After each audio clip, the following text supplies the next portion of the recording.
আমি জানলে কি আর করতাম গুনা বাবা মাওলানা, না জানিয়া ভুল করেছি ক্ষমা করো না।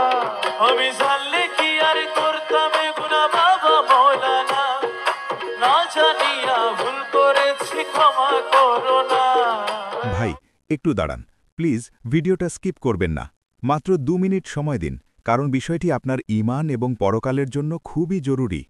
আমরা অনেকেই মনের অজান্তে বা আবেগের বশে এমন কিছু গান শুনি বা গাই, যার কথাগুলো আপাতদৃষ্টিতে সাধারণ মনে হলেও এর ভেতরে লুকিয়ে আছে ভয়াবহ শিরক।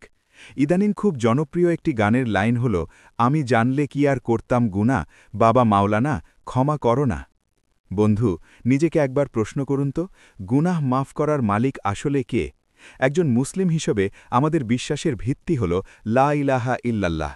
কিন্তু এই গানের লাইনে আমরা আল্লাহর একান্ত নিজস্ব ক্ষমতা, অর্থাৎ পাপ মোচন করার ক্ষমতা একজন সৃষ্টির হাতে তুলে দিচ্ছি। গানের কথায় বলা হচ্ছে, বাবা মাওলানা ক্ষমা করো না।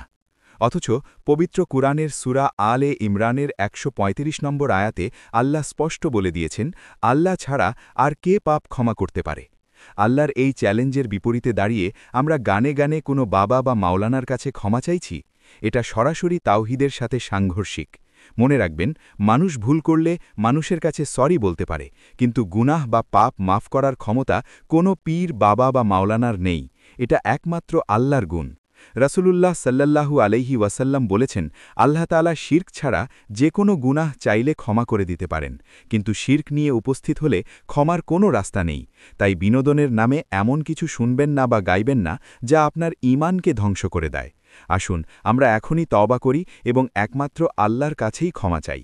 হে আল্লাহ, আমরা না জেনে যেসব শিরক করেছি তা থেকে আপনার কাছে আশ্রয় চাই, আর জেনে শুনে শিরক করা থেকে আপনার কাছে ক্ষমা চাই। আমিন।